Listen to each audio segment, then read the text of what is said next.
G'day guys, welcome back to Whatsanametravel. I am just testing out a new camera today, so I decided to keep the walk local for the test.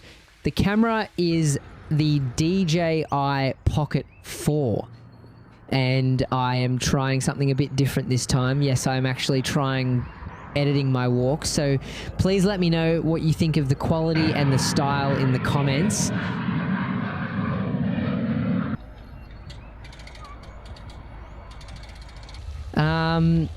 So we are in my favourite park, the Sir Joseph Banks Park here in Botany. Let me show you guys why.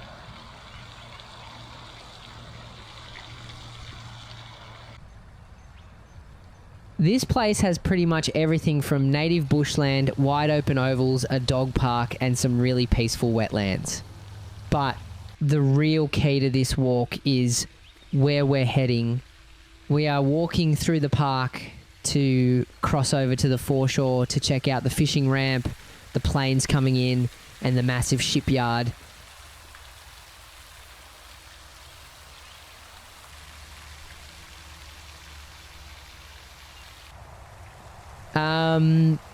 So while we walk, here are some interesting facts about the history of this park. To start off, the park is actually named after Sir Joseph Banks, who was the famous English botanist who sailed into Botany Bay with Captain James Cook way back in 1770. He went absolutely mad for the local plants here and collected thousands of specimens, so it makes sense the local bushland reserve is named after him. But long after he left, back in the 1850s, this area actually housed Australia's very first private zoo. It was called the Pleasure Gardens, and it had actual elephants, Bengal tigers, and Himalayan bears. The local council eventually put up giant animal sculptures around the park to remember its wild past. Another massive piece of history happened out on the Sports Oval. Back in March 1908, it hosted the first ever competitive game of representative rugby league played in Australia. It was a South Sydney trial match between the probables and the possibles, and they basically had to explain the rules to the players as they went. Before rugby took over, the park was also a massive hotspot in the 1880s for professional foot racing, where thousands of people would turn up to watch athletes sprint and place bets. It's pretty wild to think about all that happening here, especially when you learn that a huge chunk of this modern park was actually reconstructed in the 1980s using dredged sand from the bay to recreate what the original bushland looked like before European settlement. But what I really love about this place today is just how welcoming it is for everyone. It's got a beautiful, peaceful wetland area running right through it. If you look closely at the lakes, you'll see these unique floating plastic islands. They're actually predator-safe pontoons built to give the local waterbirds and turtles a safe spot to rest. It's also just a fantastic family-friendly area. There's a massive adventure playground for the kids, bike tracks, and plenty of nice shady spots for a weekend barbecue or a picnic. And if you have a furry mate, there's a dedicated off-leash dog park here too, so the local pups get to have just as much fun as everyone else. It really is a pocket of Sydney that has a bit of something for everyone.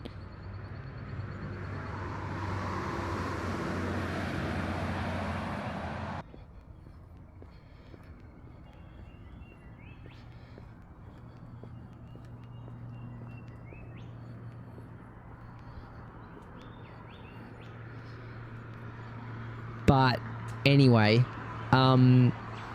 we are heading up and over the footbridge now, crossing over Foreshore Road. This bridge is great because it takes you straight out of the quiet leafy trails of the park and dumps you right out onto the water's edge.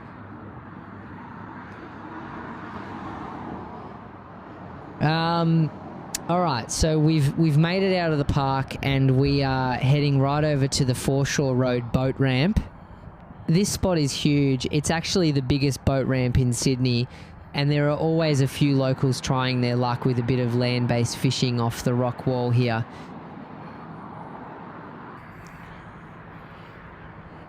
But look at this view.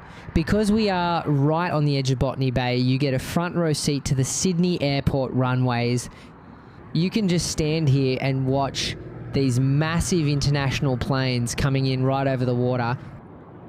And over to the left, you get an incredible look at the Port Botany shipyard, watching the massive container ships coming in and out and those giant cranes loading up. It honestly looks like something out of a movie. It's such a stark contrast from the quiet park we just walked through, but that's what makes this pocket of Sydney so interesting. You've got nature, family spaces, aviation, and heavy industry all colliding in one spot.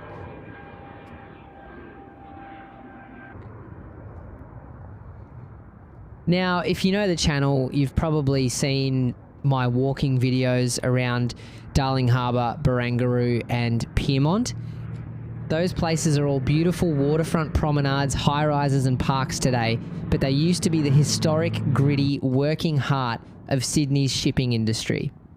Well, this right here is exactly where they moved all that heavy shipping to.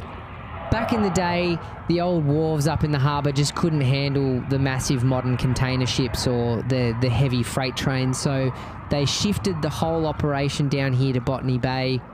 It's such a stark contrast from the quiet park we just walked through, but that's what makes this pocket of Sydney so interesting. You've got nature, family spaces, aviation, and the exact billion-dollar industrial engine that allowed Darling Harbour to become the tourist hub it is today.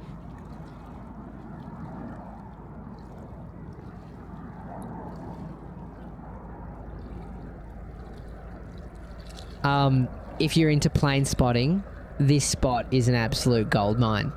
Because we're right on the edge of Botany Bay, you're perfectly aligned with the main flight paths. When the wind is right, these massive international heavy jets come roaring in over the water just moments before touchdown.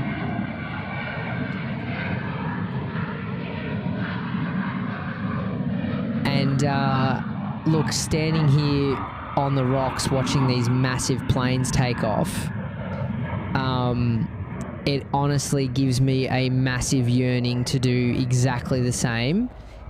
It makes you want to get the actual travel going in the channel name, doesn't it?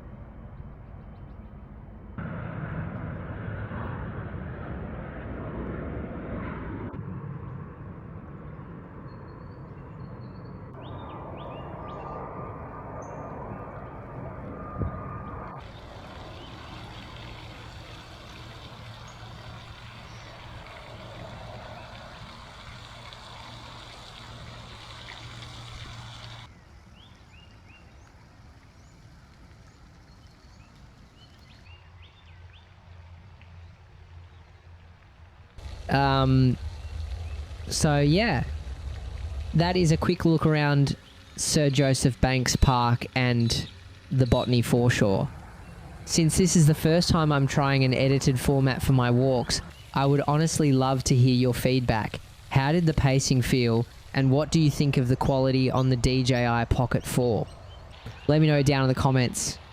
If you want to see more hidden gems, urban exploration, and eventually some big trips away, make sure to hit subscribe to Whatsanametravel. Click on the video on your screen right now to join me on the next walk, and I'll see you there. See ya!